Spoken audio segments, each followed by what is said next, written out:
We're back now with late-breaking news. The woman convicted of murdering Mexican-American music star Selena has been denied parole. In the early 1990s, Selena Quintanilla was at the height of her career, loved for her Tejano music and stunning style. Her rise to American superstardom was cut short by her tragic at the hands of Yolanda Saldívar on March 31, 1995. Saldívar, Selena's fan club president, Selena after being caught embezzling from her. Now, nearly 30 years later, Yolanda Saldívar is breaking her silence through a documentary series, leaving the world shocked. What is this series about, and what does Yolanda have to say? Join us as we delve right into these shocking revelations. Before diving in, let's revisit Selena's life, her final moments, and the events leading up to her untimely death. Early years of Selena Quintanilla. Selena Quintanilla was born on April 16, 1971, in Lake Jackson, Texas. She was the youngest child of Marcela Ofelia Quintanilla, who was identified as having Cherokee ancestry, and Abraham Quintanilla Jr., a former musician of Mexican-American descent. Notably, the obstetrician-gynecologist at her birth was Ron Paul, who later became a member of the House of Representatives. Selena was raised as a Jehovah's Witness. Abraham Quintanilla Jr. recognized Selena's musical talent when she was just 6 years old. He told People magazine that her timing and pitch were perfect from the start. In 1980, he opened a Tex-Mex restaurant called Papagayos in Lake Jackson, where Selena and her siblings, Abraham on bass guitar and Suzette on drums, often performed. However, the restaurant closed the following year due to a recession caused by the 1980s oil glut. The family declared bankruptcy and were evicted from their home. They relocated to Corpus Christi, Texas, where Quintanilla Jr. became the manager of the newly formed band Selena y los Dinos, promoting their performances at street corners, weddings, quinceañeras, and fairs to make ends meet. As Selena's singing career took off, her busy performance and travel schedule began to interfere with her education. Her father decided to take her out of school when she was in the 8th grade. One of her teachers, Marilyn Greer, disapproved of this decision and threatened to report Quintanilla Jr. to the Texas Board of Education, believing that the conditions Selena was exposed to were inappropriate for her age. Quintanilla Jr. dismissed Greer's concerns, telling her to mind her own business. Other teachers also worried about Selena's well-being, noticing how tired she often appeared at school. Despite these challenges, Selena earned a high school diploma from the American School of Correspondence in Chicago when she was 17 and was accepted at Louisiana State University. She eventually enrolled at Pacific Western University, majoring in business administration. Quintanilla Jr. refurbished an old bus, naming it Big Bertha, which the family used as their tour bus. In the early years of touring, the family struggled financially, often singing for food and barely affording gasoline. In 1984, Selena recorded her first LP, Selena y los Dinos, for Freddie Records. Although Selena wanted to record English-language songs, her father insisted she focus on Tejano music, a male-dominated genre with Spanish lyrics and German influences like polka, jazz, and country music, popular among Mexicans in the U.S. During the recording sessions, Selena had to learn Spanish phonetically with her father's help. To promote the album, Selena appeared on The Johnny Canales Show, a popular Spanish-language radio program, and continued to appear on it for several years. Musician Rudy Trevino, founder of the Tejano Music Awards, discovered her, and she won the Female Vocalist of the Year award in 1987, a title she held for 9 consecutive years. Promoters frequently told Quintanilla Jr. that Selena would never succeed because she was a woman. Nevertheless, by 1988, Selena had released 5 more LP records. In Perez, her husband's 2012 memoir, To Selena with Love, he wrote that instead of facing rejection, Selena was loved for everything about her, including her dark hair, brown eyes, and curvy figure. In 1994, Selena achieved a major milestone with her live album, Selena Live, winning the Grammy Award for Best Mexican-American Album at the 36th Annual Grammy Awards. She was just 23 years old and living her dream. But tragically, this dream was soon cut short. So, how was Selena? And what does Yolanda Saldívar have to say? Keep watching to find out. Yolanda Saldívar, the woman behind Selena's death. Yolanda Saldívar, who was born in San Antonio, didn't like Selena at first because Selena had won awards that Saldívar's favorite Tejano musicians had been nominated for. However, in mid-1991, everything changed when Saldívar attended one of Selena's concerts with her niece. She became a huge fan, especially loving Selena's stage presence and the song Baila Esta Cumbia. The day after the concert, Saldívar tried to get a souvenir but couldn't find one, which disappointed her. This inspired her to start a Selena fan club in San Antonio to help promote the singer. Saldívar reached out to Selena's father, Abraham Quintanilla, many times until he finally agreed to meet with her. After their meeting, Abraham gave his approval for the fan club. In June 1991, Saldívar became the founder and interim president of Selena's fan club in San Antonio. As president, she was in charge of member benefits and collecting $22 for merchandise.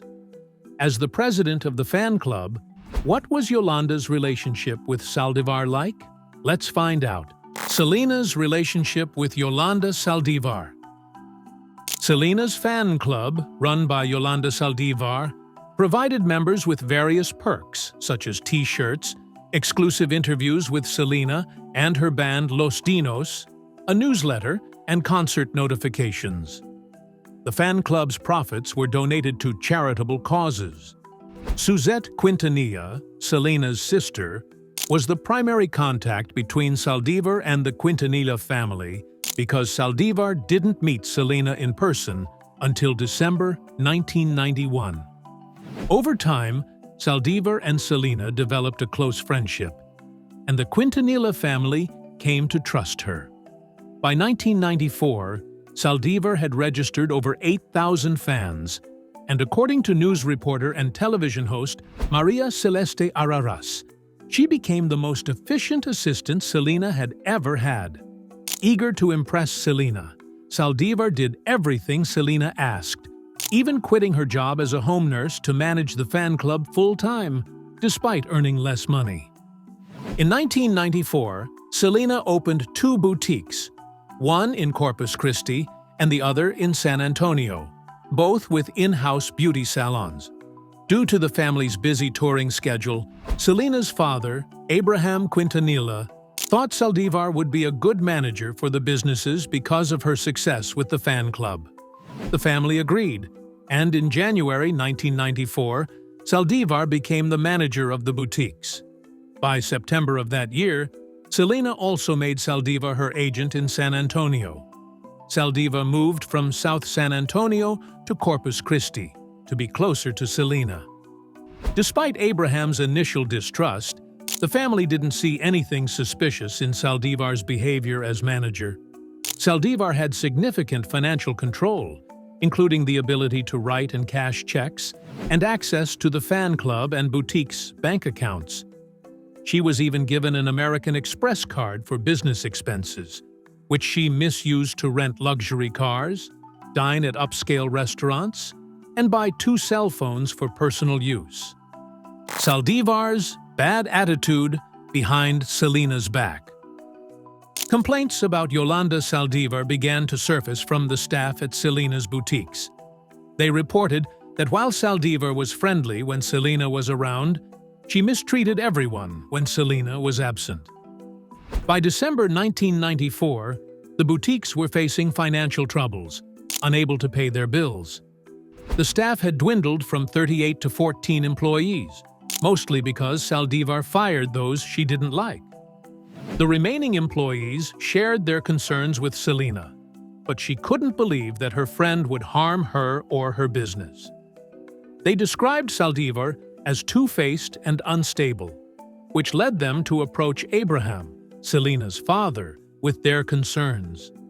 Abraham warned Selena that Saldívar might be dangerous, but Selena dismissed his worries, attributing them to his general mistrust of people. In January 1995, Selena's cousin, Deborah Ramirez, was hired to help expand the boutique's business to Mexico. However, Ramirez quit within a week due to issues with the staff not accurately reporting sales and missing receipts for several boutique items. When she raised these concerns, Saldívar dismissed her, insisting it wasn't her concern and telling her to mind her own business. Saldívar also clashed with Martin Gomez, Selena's fashion designer, accusing him of mishandling Selena's affairs, which led to growing tension between them. During Selena's fashion shows, Saldívar was accused of destroying some of Gomez's original designs and failing to pay bills. Both Gomez and Saldívar frequently complained about each other to Selena. Saldívar even recorded conversations with Gomez to convince Selena that Gomez was not acting in the best interest of the boutiques. As late 1994 and early 1995 approached, Saldívar often traveled to Monterrey to help open another Selena's store in Mexico. During her visits to the factory there, she intimidated the seamstresses, demanding that they side with her or leave. Selena love for Saldívar. Yolanda Saldívar received a lot of affectionate attention from Selena, which she wasn't used to. Her room was decorated with Selena posters, lit candles, and a collection of Selena's videos that she often showed to visitors. During a 1995 interview with the Dallas Morning News, reporters described Saldívar's devotion to Selena as almost obsessive. At Selena, etc., she expressed a desire to be like Selena and often talked about her ambitions to the employees. According to a former employee who wished to remain anonymous, Saldívar was very possessive of her relationship with Selena. She tried to control Selena by keeping her away from other employees, claiming it was to protect her from the minor issues of managing the boutique. Besides her responsibilities at the boutiques, Saldívar frequently accompanied Selena on trips and even had keys to Selena's house. As Saldívar's role expanded in Selena's business, their relationship started to deteriorate. In September 1994, Selena met Ricardo Martinez, a doctor based in Monterrey who was interested in helping her expand her business into Mexico. Martinez became Selena's business advisor, though her family viewed him as just another fan, despite his presence in several photos with her. Saldívar grew jealous of Selena's increasing reliance on Martinez, who began sending flowers to Selena's hotel room. This jealousy further strained their relationship. Through these events, the dynamics between Selena and Saldívar continued to evolve. Saldívar's possessive behavior and jealousy over Martinez's influence led to increasing tension. The relationship ultimately deteriorated, culminating in the tragic events of March 31, 1995. So, how did Yolanda execute her plans, and how was Selena tragically? Stay tuned as we unveil these details. Selena Quintanilla and Yolanda Saldívar, the lead-up to the tragedy. Saldívar warned Selena about Ricardo Martinez's potentially unprofessional intentions. As a result, Selena began visiting Monterrey more often, usually in disguise, and using her husband Chris Perez's last name to avoid recognition. Martinez claimed to have loaned Selena several $1,000s during this time because she was facing financial difficulties. Starting in January 1995, Abraham Quintanilla received numerous calls and letters from upset fans who complained about not receiving the promised memorabilia despite having paid their fan club fees. Meanwhile, employees at Selena's boutiques in Corpus Christi and San Antonio noticed an increase in unpaid bills that Saldívar couldn't satisfactorily explain. Upon further investigation, Abraham discovered that Saldívar had embezzled over $60,000 by forging checks from both the fan club and the boutiques. Saldívar's brother, Armando, contacted Martin Gomez, falsely accusing him of stealing money from the fan club. Gomez passed this information to one of Selena's uncles, who then informed Abraham. Although Armando initially seemed angry with Saldívar, he later felt guilty for starting the rumor but refused to publicly explain his reasons. When interviewed on the Spanish news program Primer Impacto, reporters found his statements confusing and illogical.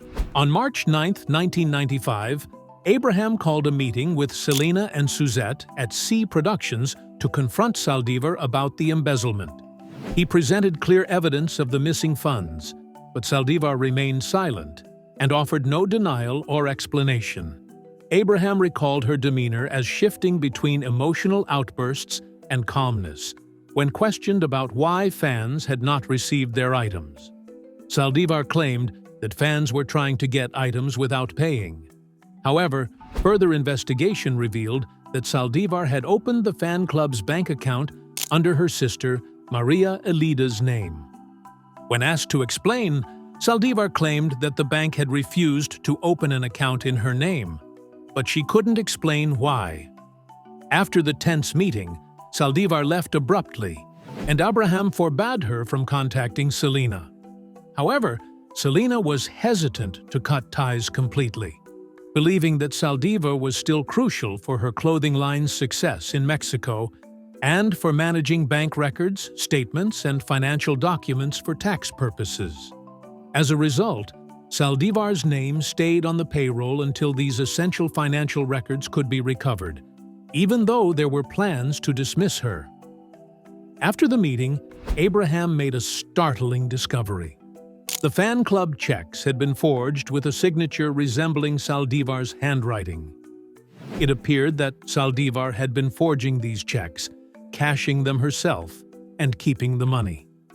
Abraham's attempts to recover the fan club's bank statements were thwarted when he found out they had mysteriously disappeared. He discovered a letter written by Saldívar, supposedly from her sister Maria Elida, claiming that the bank account had been closed because of a $3,000 deposit issue involving a fan named Iván Perales, who allegedly had fled with the funds and couldn't be located. Abraham questioned the existence of Parole, noting that none of the fan club employees had ever met her. He confronted Saldívar about this, pointing out inconsistencies in her story and dismissing her claims with skepticism.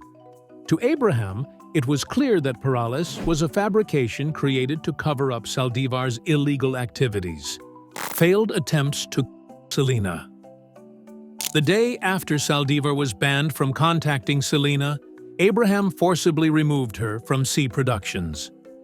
On the same day, Selena and Saldívar had a heated phone argument, during which Selena and her husband expressed their dissatisfaction with Saldívar's explanations about the missing items. According to Abraham, Saldívar made 4 attempts to Selena.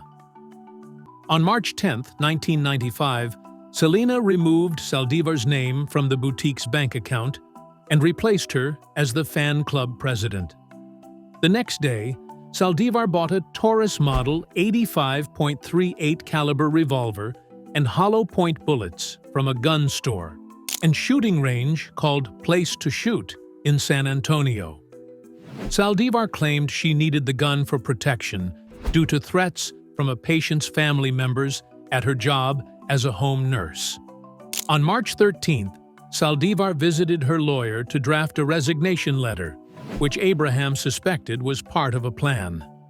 That same day, while Selena was in Miami, Saldívar drove to Corpus Christi and checked into the Sand and Sea Motel. Abraham believed this was her first attempt to Selena. When Selena returned to Corpus Christi on March 14th, Saldívar contacted her to arrange a meeting, citing heavy traffic and directing her to a parking lot 25 miles from Corpus Christi.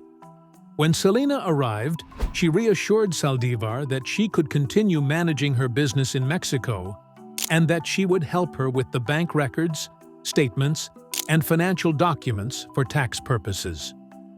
According to Saldívar and Chris Perez, Abraham believed this reassurance calmed Saldívar and dissuaded her from Selena in the parking lot. The next day, Saldívar returned the gun, claiming her father had given her a .22 caliber pistol. Since this first attempt didn't work, did Yolanda give up, or did she try again?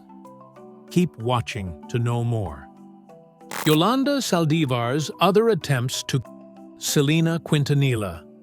Saldívar stole a perfume sample and additional bank statements from Selena while in Mexico. She then accompanied Selena on a trip to Tennessee, where Selena was finishing recording a song for her crossover album. During this trip, Selena noticed some bank statements were missing and asked Saldívar to return them once they were back in Texas. On March 27, 1995, Saldívar bought the gun again and asked Selena to meet her alone in a motel room.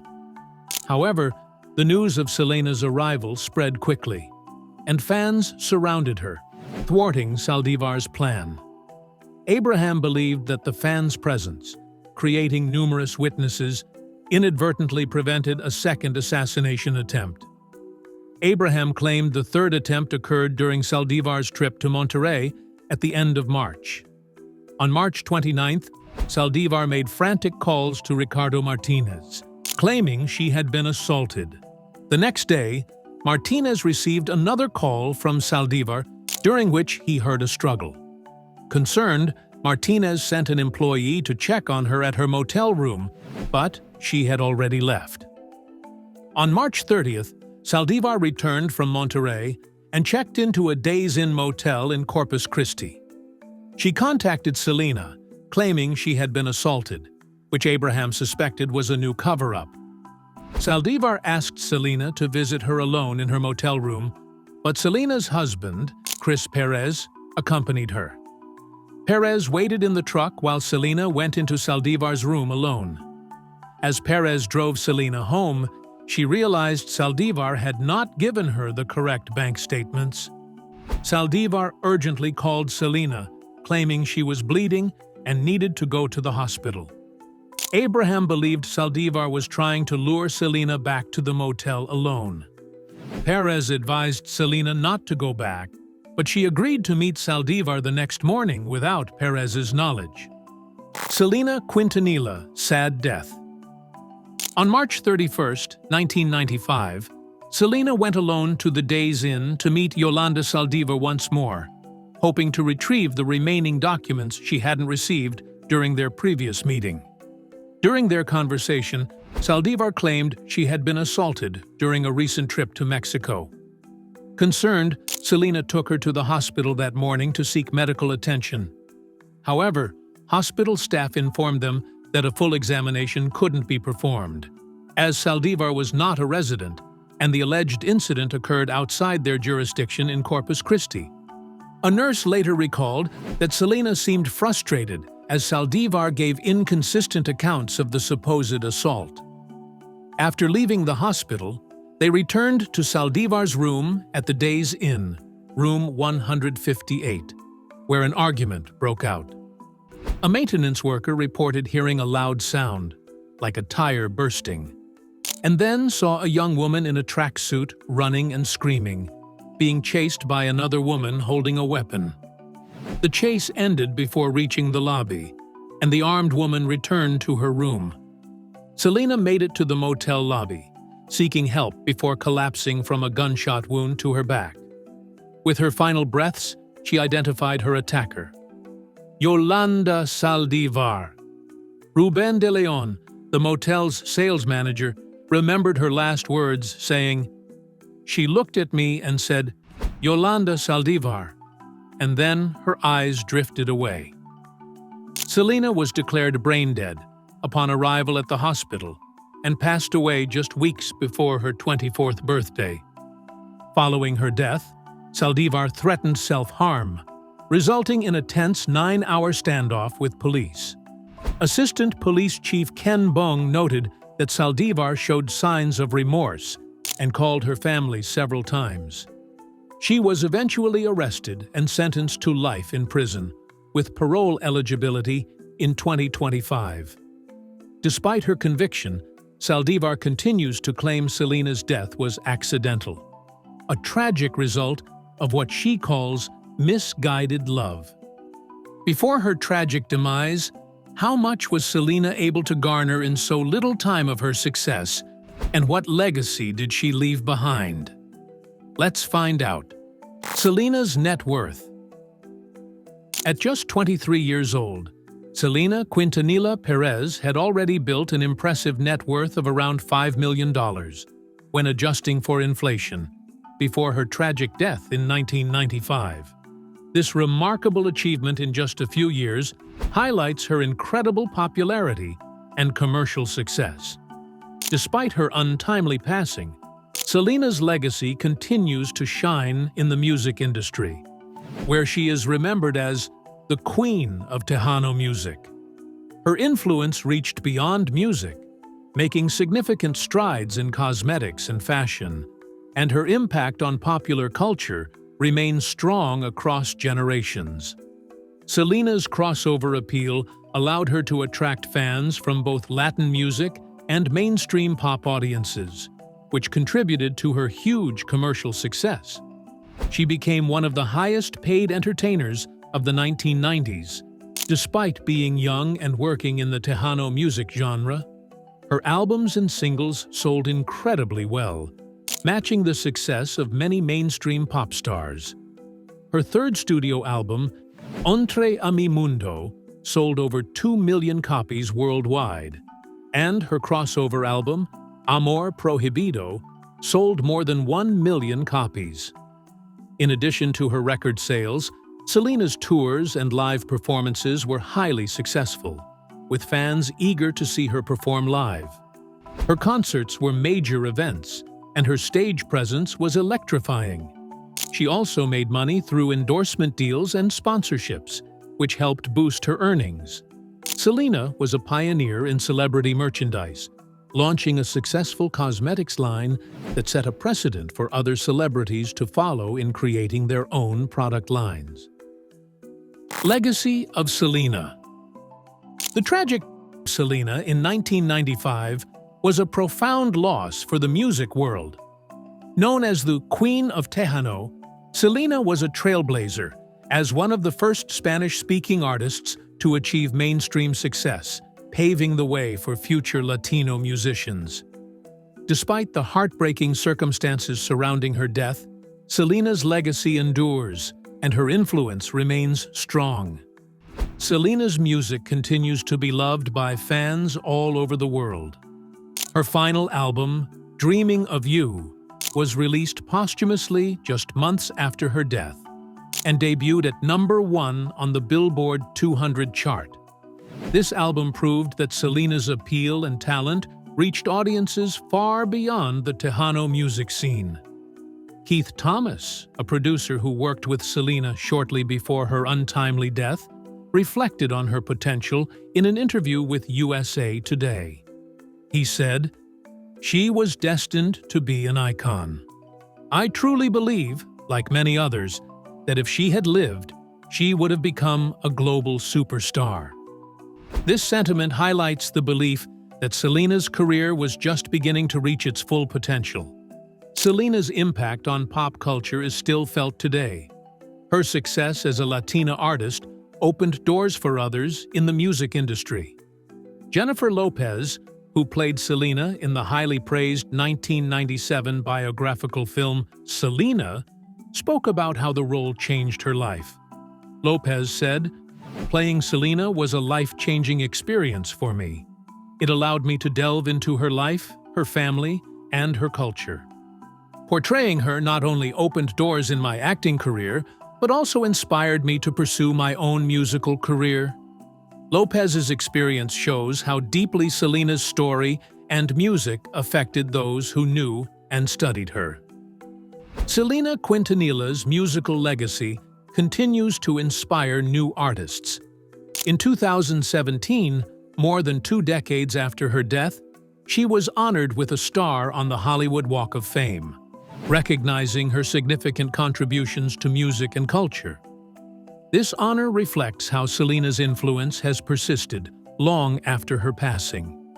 In recent years, Netflix announced a new series set to premiere in 2020 that will explore Selena's life and career up to her tragic death. The series trailer features actress Christian Serratos wearing Selena's iconic purple jumpsuit from her final televised performance, celebrating the enduring image of Selena's career. Selena's fans cherish the memories of her powerful stage performances, while her loved ones, like her husband Chris Perez, continue to reflect on her lasting presence in their lives. Perez shared, "Sometimes I come across fan photos, and it feels like it was a lifetime ago. But I am always grateful for the moments I shared with her, the band, and especially the fans." His words capture the ongoing impact of Selena's life and career, and the way her memory continues to inspire those who knew her. Now, let's delve into what Yolanda Saldívar has to say that left the world in shock. What Yolanda Saldívar has to say. Yolanda breaks the silence. At 64 years, nearly 3 decades after Selena Quintanilla's tragic death, Yolanda Saldívar is preparing to release a new docuseries titled Selena and Yolanda: Secrets Between Us. This announcement comes just as Saldívar's parole hearing approaches, sparking a significant amount of controversy. The release of this docuseries has been met with strong disapproval from Selena's family and devoted fans, who see the project as a disrespectful attempt to exploit Selena's memory for profit. Selena's family has been very vocal in their rejection of the docuseries.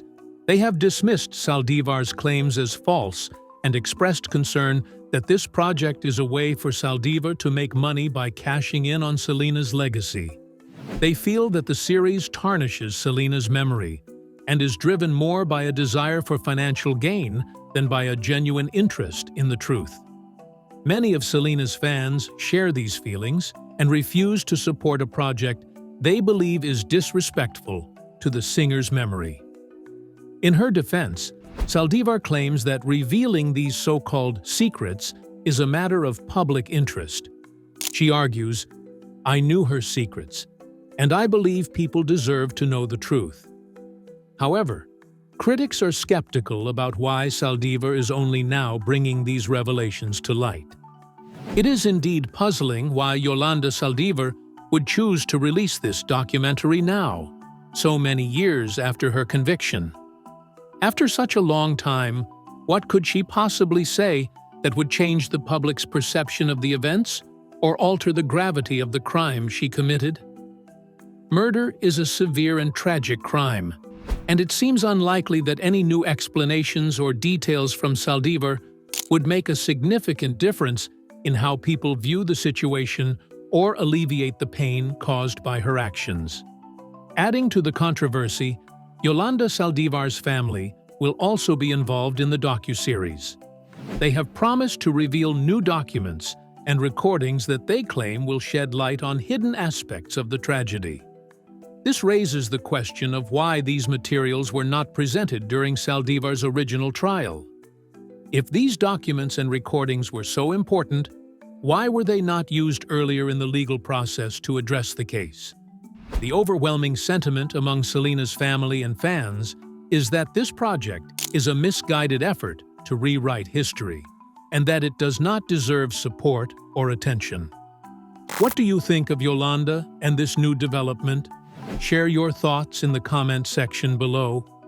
Thank you for watching this video. We hope you found it interesting. Don't forget to like and subscribe. Click the next video shown on your screen to catch up on your favorite celebrity stories. See you there.